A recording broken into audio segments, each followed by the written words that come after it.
मनोज भैया तो और हमारे टहली एक दिन बैठावे बड़ी बढ़िया से, बाकी तुम सही हो अपना जगह पर, हम सही है। देखिए दो इंसान हैं, दो महारथी हैं, मतलब महारथी नहीं है लेकिन एक बात करें, एग्जाम्पल दे रही हूँ, सही है। अगर उसका टैली मिल जाएगा बेहतर हो जाएगा। बस आपकी कमी ये है, आपको ये निशान हवा का शीर्षक है मानवता कर राखी।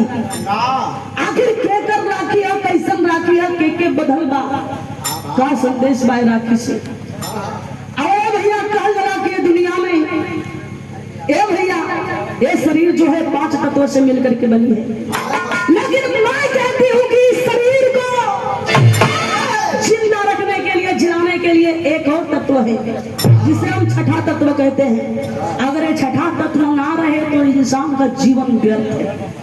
और ये छठा तत्व क्या है, बहुत लोगों से पूछ देव तो कुछ लोग एकदम चुप हो जाए, बताई ना कोई क्या है छठा तत्व, पता है आप लोगों को? ये हमारा सवाल है। विरहा में सिर्फ यह ना होला कि नाच देली, गा देली, वीडियो सुना देली, नहीं, विरहा के माध्यम से आप लोगों के बहुत ही बढ़िया बढ़िया उचित बात भी सुने के मिलेगा। तो बाबूजी छठा तत्व पैसा है जिसके लिए हम और आप दिन रात मेहनत करते हैं, खून पसीना एक करते हैं। अगर रुपया पैसा चक्रे पास दौलत ना है, जीवन बेकार है। जैसे आप लोग गरीब को देख रहे होंगे जो फुटपाथ पे सो रहे हैं, अपना जीवन यापन कर रहे हैं, लेकिन यह कर रहा है भैया जे गरीब के देख के घिना जाला, अहंकारी कहला, जे गरीब के गले लगा लेला गरीब का भगवान बन जाला, गरीब का मसीहा बन जाला। आओ मास्टर कैसे लाइन है, बड़ी सुंदर कवि जी लाइन लिखना पर कवाले।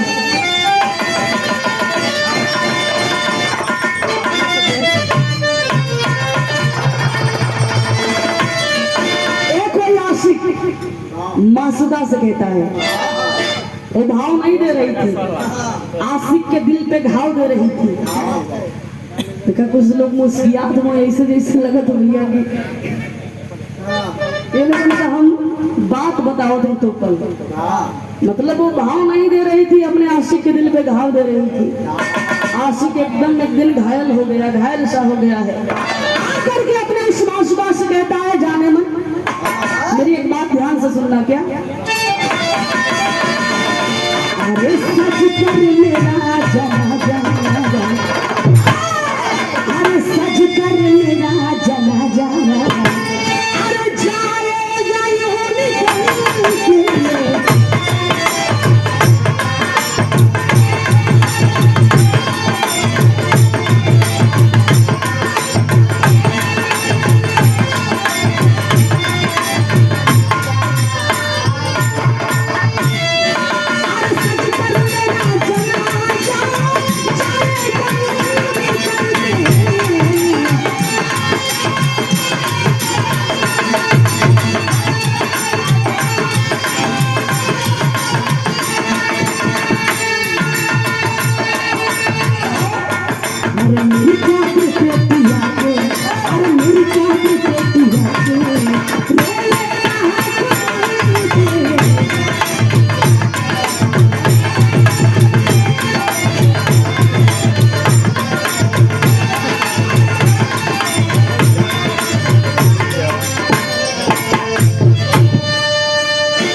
अच्छा ही बताओ भैया, राजदूत कहाँ गई ना?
जो में गांव का नाम जीरा बस्ती, वही जीरा बस्ती गांव का रहे वाला है भैया, बड़े ही सरल व्यवहार के प्रधान, जिनका नाम था माधो सिंह यादव।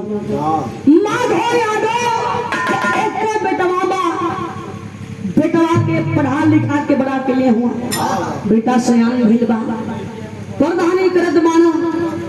लेकिन प्रधान जी एक दिन सोचो लगला कि बेटा हमार सयान हो गई है, अगर मतारी बचपने में मर गई, और अगर बचपने से लेके अब तक हम सेवा कैले बानी, नहवावल धोआवल, उचल कचारल, खियावल पियावल, यानी सब काम अपना हाथ है कैले बानी। अब तो बेटा सयान हो गई बा, अब बेटवा के यदि हम शादी कर देती तय बुढ़ौती में मुसीबत हमको उठावे के, इतना मन मेहनत नहीं करे के पड़त, खाना नहीं बनावे के पड़त, बहुरिया आ जाई घर में पतोह आई, समय से खाना पिलाई मेरे लागत, और हमारा बेटा भी अपन काम देखत, और हम भी गांव में घूम के लोगों का सुख दुख में शामिल रहती। प्रधान जी विचार बनौला, और विचार बना के बेटवा लखन गए भैया शादी तय गई रहना, ते भैया गीत लग गई कैसे।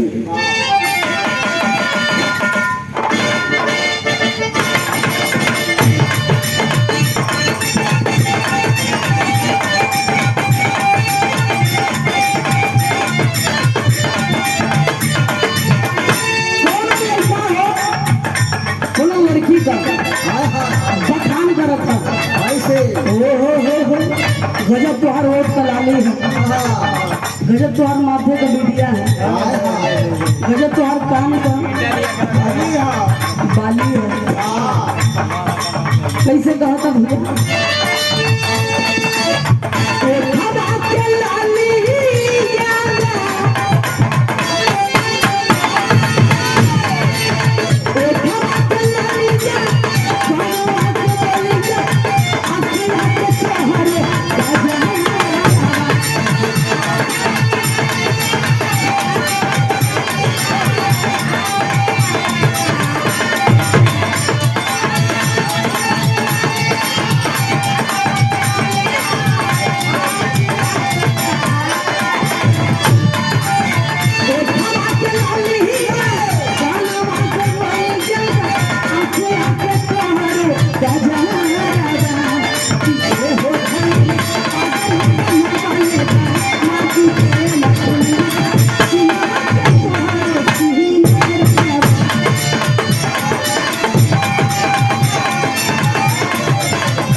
लोग कहें कि क्या प्रधान जी का सन के बतौले रहता, अपने बिटिया की शादी दोहरे क्या कर कैसे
सुंदर दुल्हन आयल बा भैया, दुल्ही का नाम विमली है। घर में दुल्ही आई, घर रौनक से भर गई, खुशहाली एकदम चारों ओर छोले बा, घर आंगन खुशहाली से भर गया है। प्रधान जी के समय से भोजन मिले लागल, धोती कुर्ता धोआ जा परे से हो जा। प्रधान जी एकदम खुश हो, हैप्पी, कोनो टेंशन ना, घर में पतो हो गई बा, यानी लक्ष्मी आ गई बा, घर में उजाला हो गई बा। घर हो बाबूजी, ये तो छोटा परिवार है, एक बात तो मेरी की है, प्रधान है भाई, एक ही लड़का है, छोटा परिवार है, कोई दिक्कत नहीं है। भूमिका में चर्चा गरीबी का भइला, आखिर गरीब कौन था, गरीब कौन है, किसकी गरीबी जो है जंजीर में उसको जकड़ी हुई है। कैसे भैया,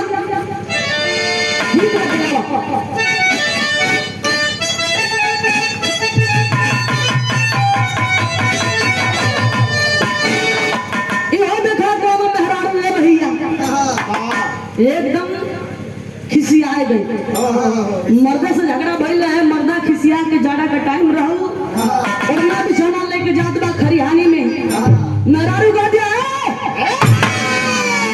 कहाँ कौन आके जात हुआ। एक तो कुहैसा चपले हमारे ठंडा के समय रहो, कुहैसा चपले है, खिसिया के जात हो तो कहल जाला कि शान नुकसान खुद के नुकसान करेला, जाइबा कठुआ के मर जाइबा, काम खत्म हो जाएगा, है नहीं आवा चलो क्या कह दिया भैया, एकदम आप लोगों के लायक गीत है। कैसे कि राजा जल जा,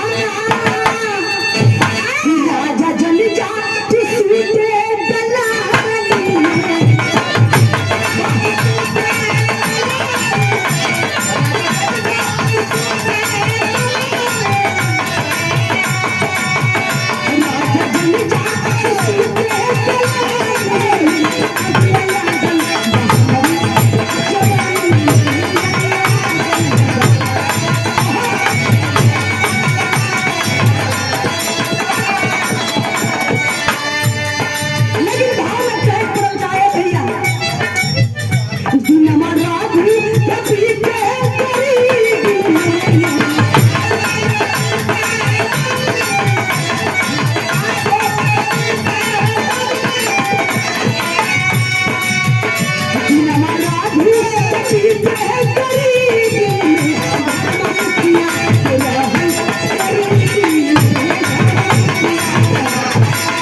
एक गरीब व्यक्ति का बा, जो ना गरीब दुखिया का नाम बा रघुराम, यानी इधर देखे यादव उधर हर जगह गरीब आदमी रघुराम, गरीबी से परेशान हो, लाचार बना, गरीबी में जुझत बना। ये भैया आखिर परिवार में के है भैया, कहे के बड़ा कैसे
एगो बेटा एगो बिटिया, बेटा का नाम शंकर, बिटिया का नाम सुमनबा। दुर्भाग्य देखें रघुराम का भी पत्नी ना है, यानी दोनों बचवन के जन्म दे के दुनिया की छोड़ के चल गए। दोनों बचवन के भैया पालन पोषण रघुराम ही करत हुआ। बेटा का उम्र ए भैया 15 वर्ष का, बिटिया का उम्र 13 वर्ष का। गरीबी में गुजारा करत हुआ, लेकिन गुजारा कैसे होत बा, परिवार कैसे चलत बा, यानी माधो प्रधान जी जो रहलन प्रधान जी के घरे ही उनके काम काज में रघुराम हाथ बटावे। प्रधान जी रुपया पैसा दे, अनाज भी दे, वही अनाज वही रुपया पैसा से घर का गुजारा करत हो रघुराम। धीरे धीरे समय बीतत बा, लेकिन हम बाबूजी और रघुराम के परिवार पे दोहरा मुसीबत आ गई। दोहरा मुसीबत का आई बा भैया, कहना है कैसे।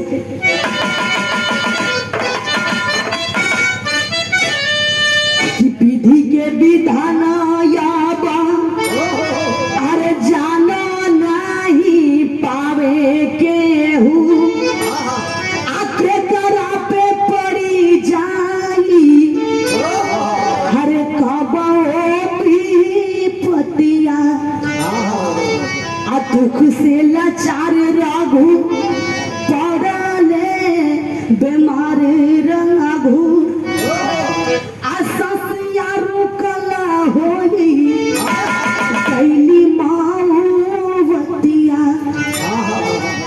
लसिया के धोके लाल आसिया बहावत बारन, अरे दोनों बचवन के भैले जैसे पागल की हालतिया। देखे बाबूजी दोहरा मुसीबत भगवान इहे डल्ले वाला कि रघुराम बीमार पड़ल हुआ। बेटा बेटी के पता है कि पापा अचानक बीमार पड़ल हुआ, लेकिन वो अचानक बीमार नहीं थे। ऐसे कि रघुराम के शरीर में पुरानी बीमारी रह, जो ना बीमारी के छुपा कर रखला कि मैं तो गरीब हूँ। बीमारी का इलाज कराई, लाखों रुपया का खर्चा आई, कहाँ से करा पाई, पाई पाई बिक जाई, रुआ रुआ कर्जदार हो जाई, कर्जा चुका ना पाई। बढ़िया ये बाकी मरे के तो एक दिन है, ये है जब तक जियत बानी तब तक जियत बानी। यह डिसाइड कैला बीमार पड़ल हुआ, लड़का लड़की के पता ना कि पापा के इतना गंभीर बीमारी, पुरानी बीमारी है। देखे बाबूजी होता कुछ ऐसा ही है।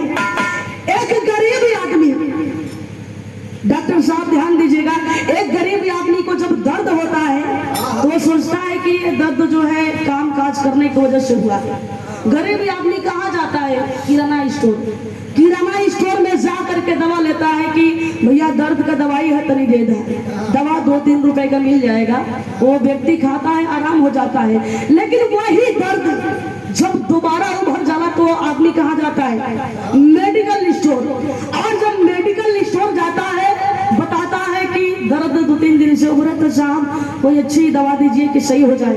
दवा देता है मेडिकल वाला, कुछ दिन आराम होता है, लेकिन वही दर्द जब दोबारा उभर जाला, गरीब व्यक्ति लाचार होकर के हॉस्पिटल जाता है, जांच करवाता है।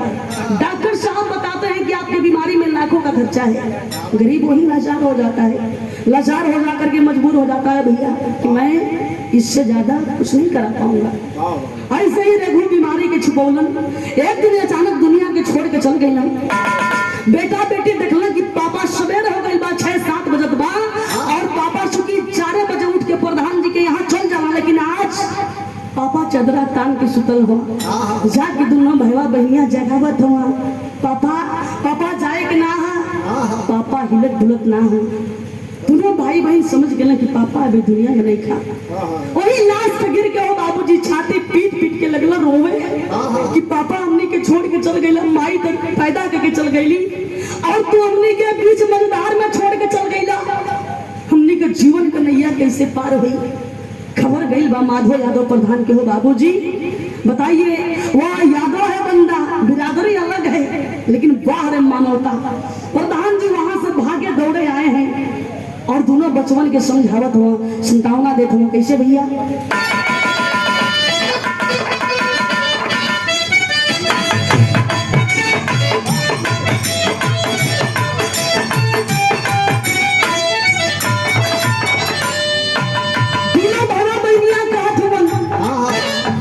माई मोरी मारी गई गई के जाना गई के जाना कभी दिल गई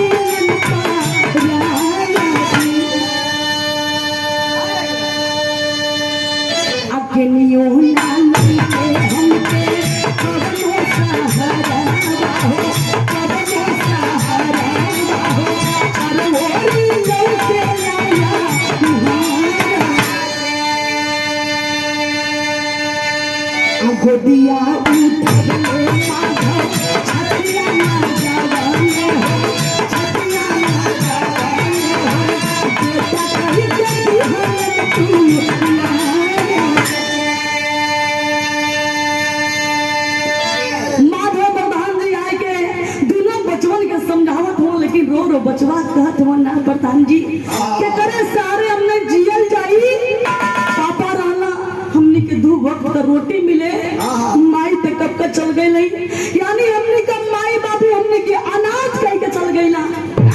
यही बतिया के सुन के माधव यादव प्रधान डांट के बोल लगी शंकर अरे आसमान अरे पगला दोनों ढौरा कब्बो अपना जुबान पे बात मत लिए कि हमने अनाथ हो गई जा। अरे माधव यादव के रहते तो नहीं अनाथ ना हो बड़े डांट के भैया आंसू के पूछना दोनों भाई बहन के लेके चल गए अपना घर। तो देखिए मानवता यह होती है कि एक गैर बिरादर हो करके एक गैर बिरादर को अपने घर में लेकर के गए अपने घर में पनाह दिए हैं इसको इंसानियत कहते हैं भैया। राय आप तमाम सुनेंगे जाएंगे कहेंगे कि हाँ पूजा निगम भी गौली चाप के कृष्णा भी गौला भैया चाप के गुरु जी भी गौला चाप के लेकिन ये बात जोन बाई एकदम प्योर बात है शुद्ध है भैया शुद्ध सोना नहीं बात है। लेके घर में पनाह दे हुआ ये भैया घर में जगह दे मानो तो कहना है टेरी में क्या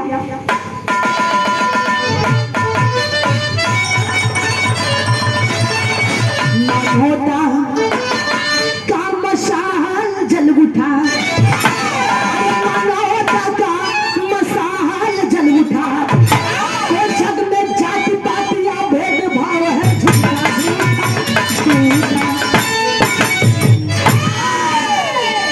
मानवता का मसाल जल उठा जग में जाति पातिया भेदभाव है झूठा। भगवान सबको इंसान बना करके भेजे हैं यहाँ हम आकर के जातियों में बट गए हैं अपने आप को क्षत्रिय ब्राह्मण बताने वाले लोग यहाँ पे आकर के बांट दिए हैं तू चमार तू अहिर तू हाई तो तू हाउ। लेकिन ये भैया सब इंसान है सबका खून एक ही जैसा होता है।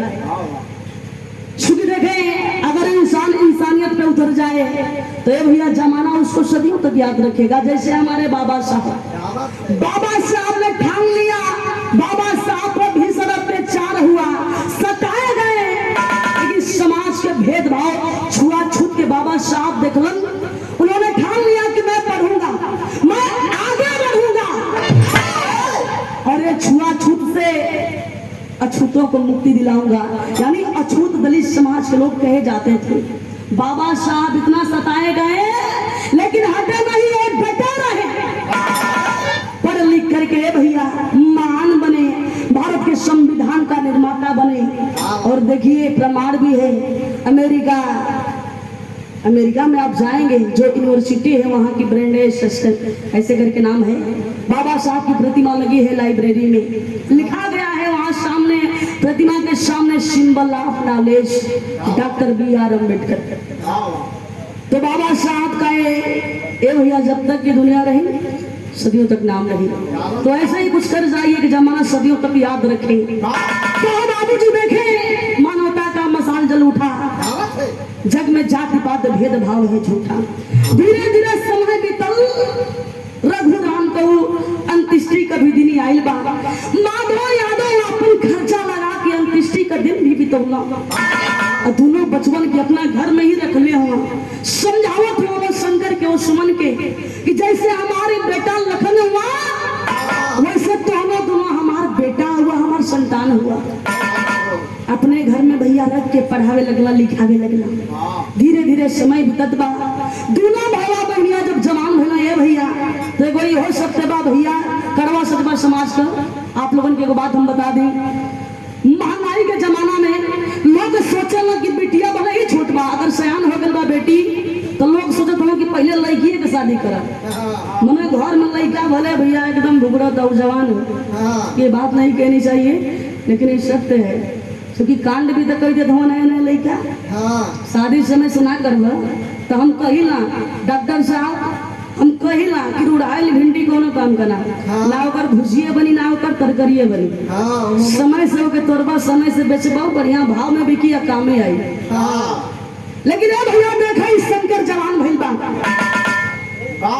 सलमान कमर भैया इसी वजह से बुझा बिटिया सुमन के शादी कह दे शंकर जवान है शंकर के एकदम छुट्टा छोड़ दे कि ए बेटा माधव यादव के घरे है जो छुट्टा एकदम चोर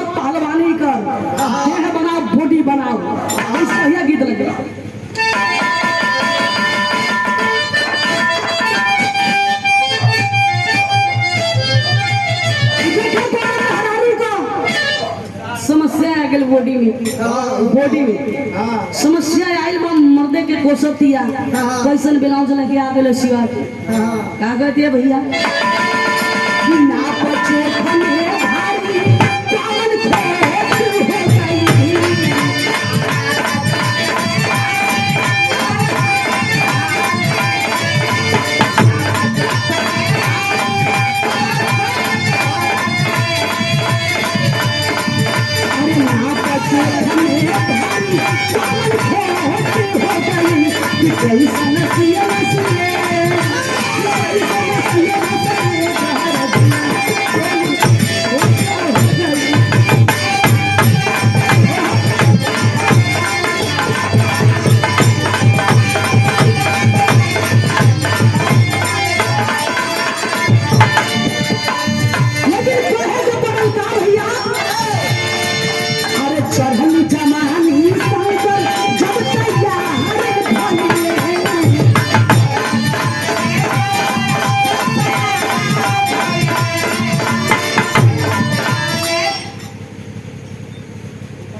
बड़ी खतरनाक बीमारी होले भैया जोन बीमारी तोरे बाबू के लगल है बीमारी बड़ी खतरनाक होले बीमारी शंकर के लग गई बा भैया तो पहलवानी नहीं करे काजू बादाम खा घी पिए दूध पिए दही खा लेकिन ओकर इस्तेमाल सही जगह ना करे यहाँ घूमे अपन घूम घाम के लखरई करे दूध के पानी पिए हाँ जाके धान काटे जहाँ का बात नहीं वहाँ का बात नहीं करेंगे यानी हम बाबूजी शंकर के प्यार हो गए प्यार हो गए भैया अगला ही बात जो बोलना है खुल के बोलो समेली नाम के लड़की से एकदम पगलाइल रहे जब भी बाहर से घूम के आवे वही मोबाइल में कुल सर्च करे लड़किया के देखे वीडियो कॉल बतियावे प्रधान जी ओकरे दशा के देखवन कमाई बढ़िया ना लगत काजू बादाम घी दूध खियावत है एकरा दही पर लगते ना आखिरी करत का प्रधान जी एकदम परेशान हुआ लखन के बोला कलम लखन सुना हम पुरनिया है हमसे ना बताई एगो काम कर तू ही पूछ कि एकरे दिमाग में क्या चलत था कैसे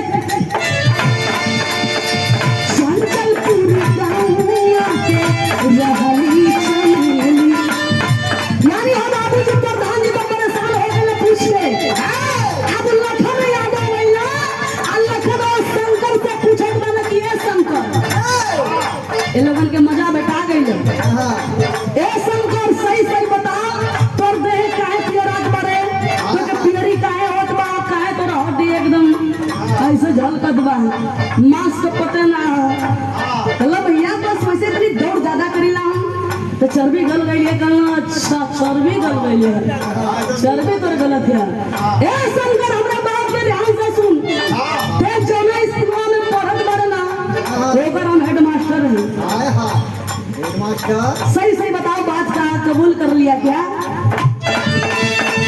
चल चल तेरी जहानी चली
लड़की है चंचलपुर गांव का, ओकरा से हम प्यार करीला।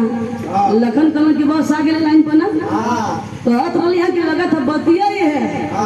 अच्छा तो सही सही ई बता कि ओकरा से खाली तू ही प्यार करे ले कि वो तो से करे ले? कहला कि भैया का कहत शर्माता, भैया का कहत तो शर्मा मत पहले मर्दनीन बात कर। अरे भैया मतलब वो करे ले आ ओकर चलाव रहत ना, अगर ओकर बात अगर मन रहती तो कहिए लेके भाग गल रहती होके। तुम्हारा खबरदार ऐसन काम करबो जिन करी हर ना तो टुकड़ा टुकड़ा कर दे। हमार बाबू प्रधान हुआ कितना इज्जत गांव में जाइए। अच्छा तो तू उसे प्यार करे ले तो छठ मंगनी पट ब्याह जल्दी शादी हो जा। जब दोनों राजी हो तो देर कौन बात कहा। यानी लखन माधव यादव बाबूजी के समझौला कहा बाबूजी को शादी कई जरूरी है, समय से शादी ना हो बिगड़ जाएगी। माधव यादव चंचलपुर गांव में गईला लखन के लेके अरे भैया छठ मंगनी पट ब्याह यानी शंकर का शादी वो चमेली से हो गई। चमेली के जब लेके आवत रहुआ शंकर डोली में ए भैया वही डोली में समझावत बना कि सुना चमेली अगर तो के लागत है कि हम बड़ घर का हई तो बिल्कुल गलत बात। बड़ घर का हम बेटवा ना हई और जो माधव यादव हुआ ना कि हमार धर्म का पिता हुआ जन्म दे वाला हमार माई बाबू दुनिया के छोड़ के चल गई। हमने के जीवन देवे वाला माधव यादव हुआ और माधव यादव बाबूजी के घर में हम तो के दुल्हन बना के ना रखा ए बता कि जो हमार झोपड़ पट्टी बा वही झोपड़ी में ही तो के रखा कहां से कि तू मेहरारू जात का दिमाग सही ना रहेला। जब तू झगड़ा कर लेबू हमरा लखन भैया से हिस्सा मांगबू। देखिए दिमाग कितना तेज है।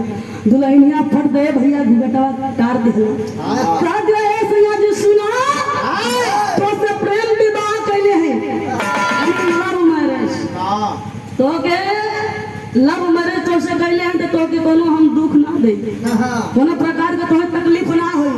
तू जहां रखबा वही हम रहे के तैयार बानी। काहे चिंता करत हो?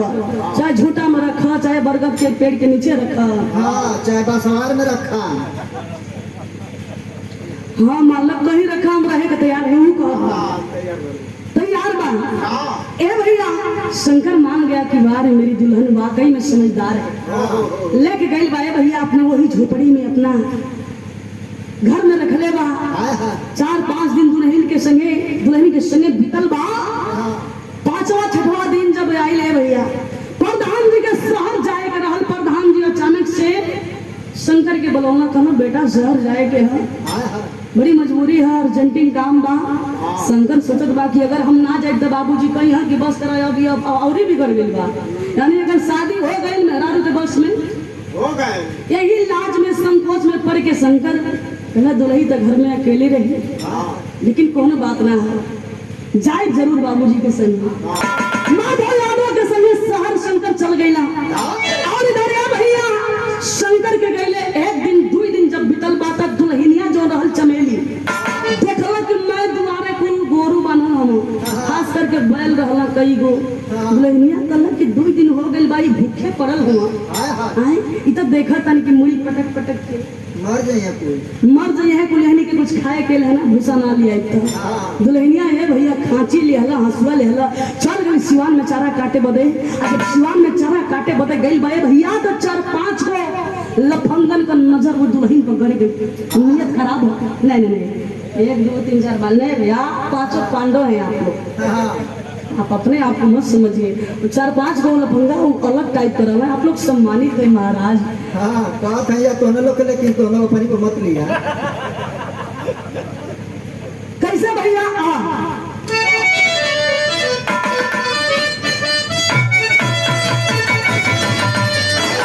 भैया वो 4-5 गो लफंगन का नजर गड़ गई लो चमेली पर। देखना सिवान में कहना कि गजब खूबसूरत है। सच्चाई बाए भैया की अबरे को मेहरी गांव भर को भौ जाई अबर को मेहरारू बाए भैया तो के सभे जौन बा कुछ न कुछ बोलल चाहेला जाई के 5 ओकरा के छेड़त हो। दुल्हनिया हाथ जोड़ के माफी मांगत है कि भैया काहे हमें छेड़त हो काहे बोलत बार तुम लोगन का बिगड़ले कहत बा कैसे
के खिंचत हो, कबो छोटा भाई के घिसरावत हो, दुल्हनिया रोवत बा बिलखत बा कि भैया हमें छोड़ दा, मैं जाएगा कि भैया कौन लोगन का काम बिगड़ले ही मैं माफ कर दे भैया।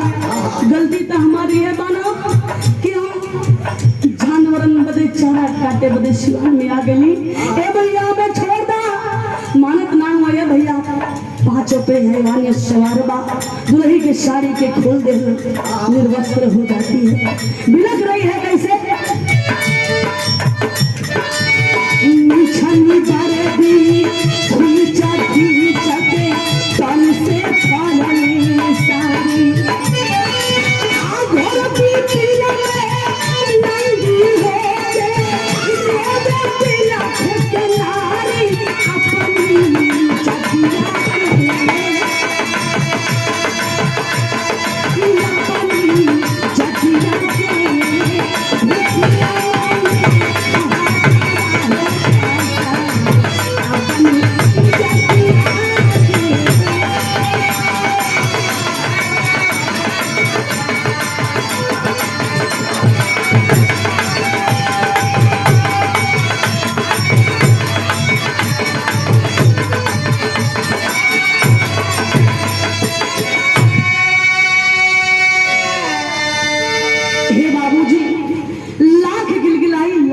रही है, लेकिन पपिया नहीं मनना, निर्वस्त्र कैले हुन, मुंह काला करे बदे जैसे ये भैया बढ़ल बने आगे वैसा ही बात चमेली मन से भगवान किशन कन्हैया को याद करती है कि प्रभु द्वापर में द्रौपदी के लाज बचौला।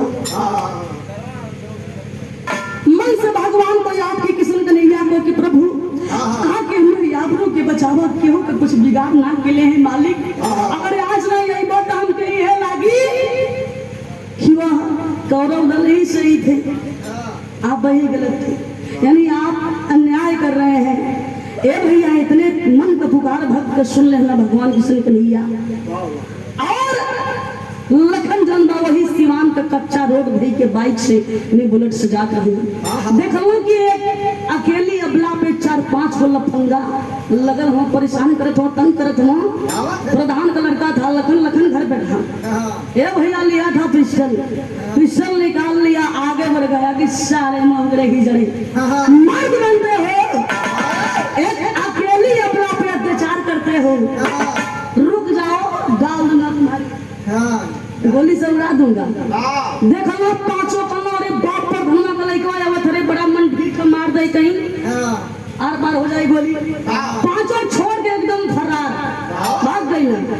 तो ऐसे लोग कायर होते हैं जो औरतों की इज्जत नहीं करते हैं। पांचों भाग गई, वह चमेली अपना तन के अपना साड़ी लेके ढकले बारी, और ये भैया लखन देखना चमेली के बाप रे बाप आवाज हो गई कि चमेली तू, कहते हैं भैया तू अकेला, वाकई में भैया तू हमारा बदे भगवान बाड़ा, तुम्हारे पगली तब तू काहे बदे खेत में अली, सिवान में अली, 4-5 दिन का दुल्हन बाड़ी काहे बदे अली। कहते हैं भैया कि हम लव मैरिज करे हैं, तेकर मतलब का कि घर में खाली सेज पसुदल नहीं, घर का जिम्मेदारी बा, मर सैया हम पे बड़ा विश्वास करेला, ताइले ये बदे कि घर का जिम्मेदारी हम ना उठाए तो कब ले आखिर काम जोन बा इन्हें होने से चली। चलो ठीक है पगली, लेकिन अब तू घरे चल। कहती है भैया बस 1 मिनट रुक जा, यानी वहीं पे रुक करके अपने ये भैया अचरा के किनारे को चमेली फाड़ देना, अचरा का किनारे फाड़ के चमेली लखन के कहला भैया कलाई अपन आगे दे दो, कलाई आगे बढ़ोला है लखन, वही कलाई में उनके बांध दिला, कहला भैया आज रक्षाबंधन का त्योहार नहीं है, लेकिन मनौता का राखी है, हमरे आबरू के बचौले बारा भैया, जबले जियब तबले तुहारी हम कीर्ति गाय भैया।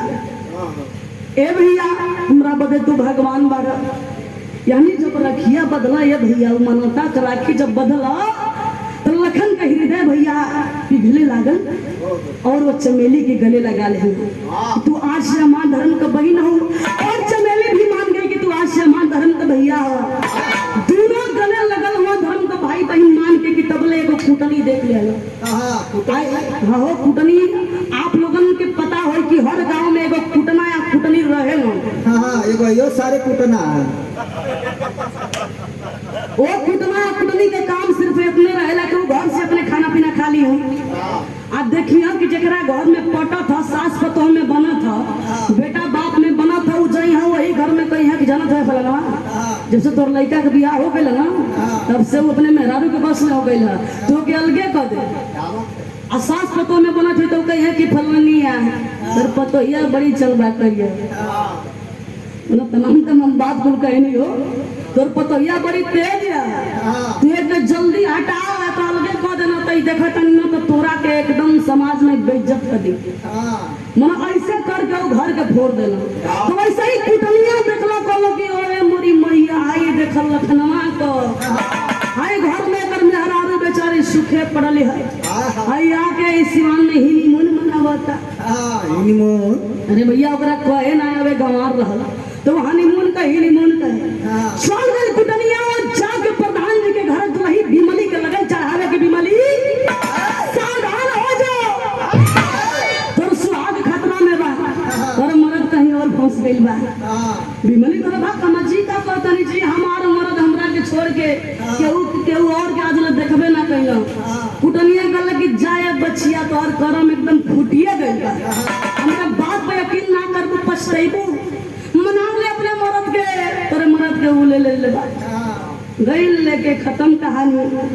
ए भैया देखा कुटनिया के जवाब तो देहला सुबिमली लखन के मेहरारू कि हमार मर्द ऐसा ना कर सकेला, लेकिन इहो है भैया एगो सच्चाई बा, प्रमाण बा कि मेहरारू जात तनी से संकेलू होली, तनी शंका करेनी, लेकिन शंका भी उनका जायज है।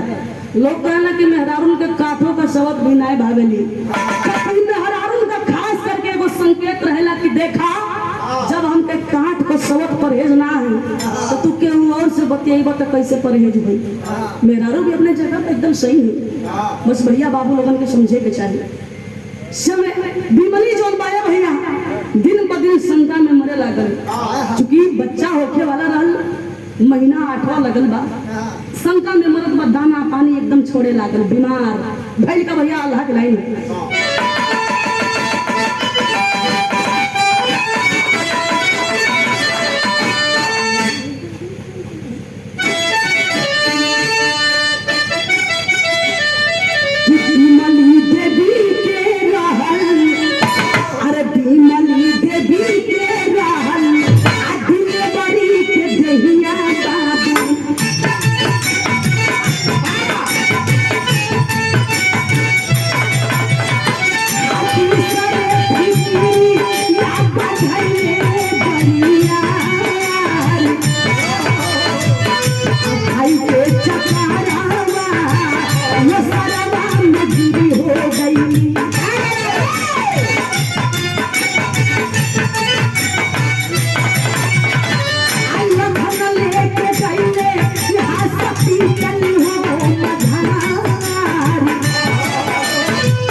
भौजी के जुबानिया बचैली है भैया हमरो,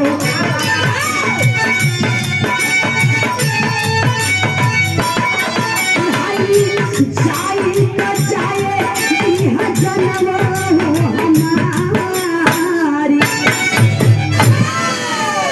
यानी हो बाबूजी बिमली के इतना शंका हो गई कि शंका में खाना पानी छोड़े लागल, इतना बढ़िया बढ़िया सामान के मिले, फल फ्रूट खाए बड़े, ड्राई फ्रूट ड्राई फ्रूट का होला हो, काजू बादाम रे बगला, तमाम ताकत का कुल टॉनिक आवत बा, लेकिन कुछ ना खातिया पियतिया, खाली बस पानी पिए जाके शेष भय भैया ऐसे ही सुत जा। 2-4 दिन बीतल, 10 दिन बीतल, शरीर में कमजोरी आ गई, 8वां महीना लगा था, बच्चा होने वाला था, कमजोरी आ गई। एक दिन अचानक से वो सारा में चक्कर खा के गिर गई। लखन यहाँ देखला अपना दुल्हन के बेहोश लेके गई ये भैया हॉस्पिटल में भर्ती करौला है, इलाज हो, डॉक्टर बुलाया, लखन को बुला करके करके बोल रहा है कि आपकी पत्नी खाती पीती नहीं है क्या? देखने से बड़े घर के लग रहे हैं। लखन कहूँ कि डॉक्टर साहब ऐसी कोई बात नहीं है, तमाम फल फ्रूट लिया कर रखले बनी। अभी पगली ना खात हो तो बरियाई से कम खियाई ना कि मुँह में के बरियाई संतोषी लेकिन लखन के समझ में ना आवत बा। डॉक्टर साहब बात कहा गलत बात ही है बा कि तोहरे मेहरारू के शरीर में ब्लड की कमी हो गई बा। ब्लड नहीं आई जान नहीं बची। कल कैसहू न कैसहू तो के ब्लड ला के देवे के पड़ी। लखन एकदम परेशान हो कि बाबूजी हइये ना हो, भैया शंकर हइये ना हो, आखिर करी तो का करी। एक खबरिया गइलो चमेली के, खबर के सुनला कि भौजी का तबीयत बड़ी जोर खराब है। चमेली भागी पराई आई हॉस्पिटल में। आके लखन भैया के सामने हाथ जोड़ के कहली भैया भौजी का जान तो बचावे के है, भले आज चमेलिया का जान चल जाए लेकिन भौजी के मर ना दे। भैया हमरा आबरू के बचौले बारा। एगो औरत का सबसे बड़ी दौलत होकर आबरू होले, आबरू के बचौले बारा। भौजी का जान ना जाए दे।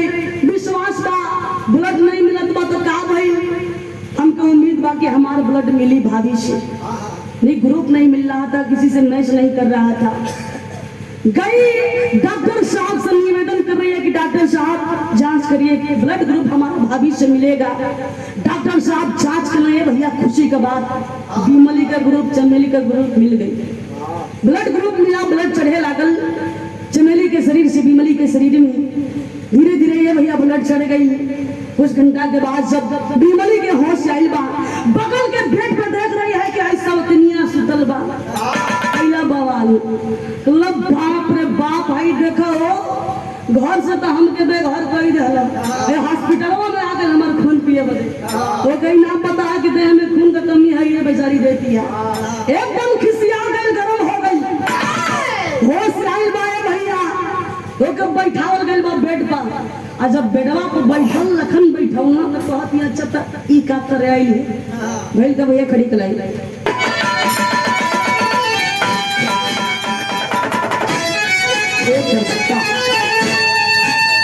भरी सभा में संग दिया, भरी सभा में संग दिया, मिठाई रखी जागा।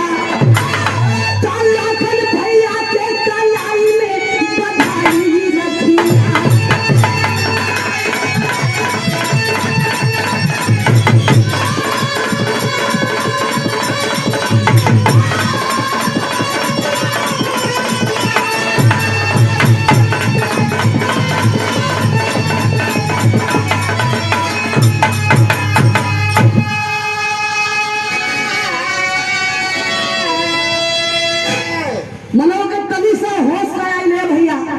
बेड पर से उठ के गई मार चमेलिया के मारे बदे कि आज सौतनिया के मारो।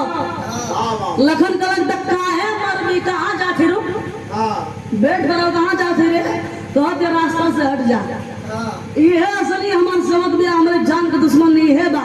एक वजह से हम एजा आइल बानी कलम अच्छा एक वजह से धन्य हो देवी एक वजह से आइल बारू। यानी तो हर सवतनी है हमके तो पता ना चलो कि कब तो शब्द बन गई।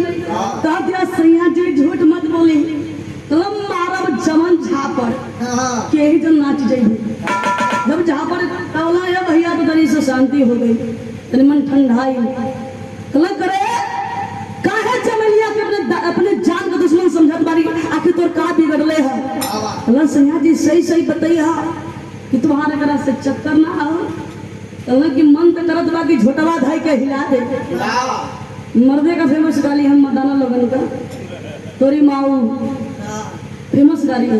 जैसे ही गाड़ी देना तो सैया जी मत करिए, माई के मत बोली, हमके बोली जोन हम कहले बनी गलती का सजा हमके दे।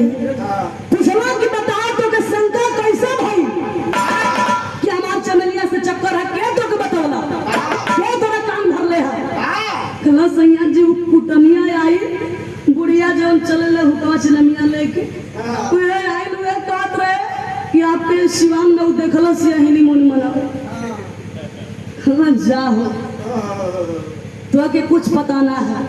ता ए भी वाली ध्यान से हमरे बात के सुन। जब हमरे कलाई में तो है देखत बड़ी ना राखी भले ना है लेकिन ये मनाता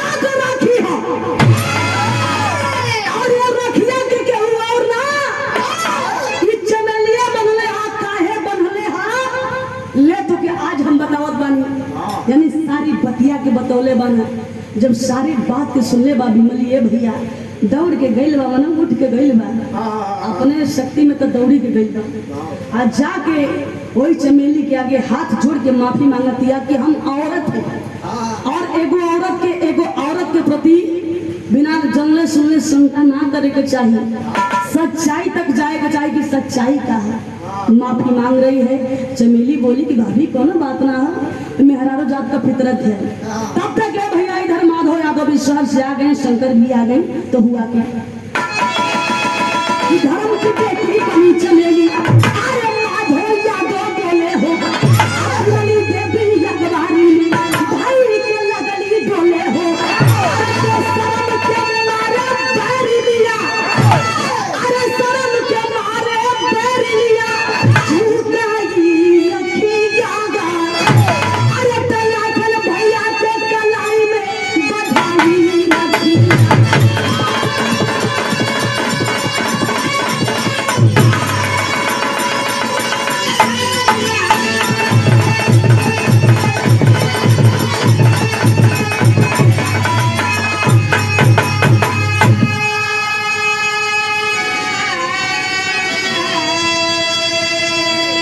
यानी हम बाबूजी माधव यादव जब आई और अपना बहू बेटा के और वो शंकर के वो चमेली के जब अस्पताल में पहुंचा, सारी सच्चाई के जब जनलन बड़ा गर्व करत हुआ, वो चमेली के पीठ के ठोकत हुआ, थपथपावत हुआ कि बा बिटिया वाह, हम के तो यह बता रहल कि रघुराम ही ईमानदार रहना, उनका बेटा बेटी ईमानदार भइला। बहू आवेली भाई, बहू लोगन का विचार नहीं मिल पावेला, लेकिन ये हमारा भरम रहा।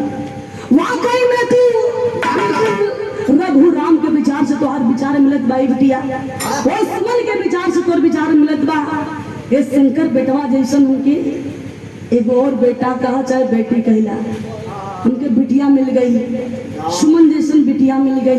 धर्म के बेटी और चमेली के बनौलन प्रधान जी कहना कि आज के बाद से झोपड़पट्टी में ना रह बिटिया। ए शंकर, आज के बाद से तू लेके हमरा वही घर में रहबा, हमरा ये पतोहू के वही घर में लेके रहबा जहाँ हमनी रही नहीं जा। ए भैया शंकर भी एक्सेप्ट कैला, मान गए, कहला बाबूजी ठीक है। यानी दोस्ती का रंग गहरा भइले भैया। लेकिन खास करके विराह के माध्यम से संदेश ये बा कि मानवता का मतलब यही होता है, यही इंसानियत का मतलब होता है कि हम इंसान हैं, जाति पाति भेदभाव नहीं रखना चाहिए। अगर आप इंसान है वाकई में तो इंसानियत के प्रति प्रेम दिखाइए, जाति पाति के प्रति नहीं, इंसानियत के प्रति आप प्रेम दिखाएंगे, गरीबी मिट जाएगी। करोड़ों जो लाखों लोग जो है फुटपाथ पे सो रहे हैं, तो फुटपाथ पे नहीं सोएंगे, उन्हें भी 2 वक्त की रोटी बढ़िया से नसीब होगी। तो हमारा समाप्त, आज आखिरी लाइन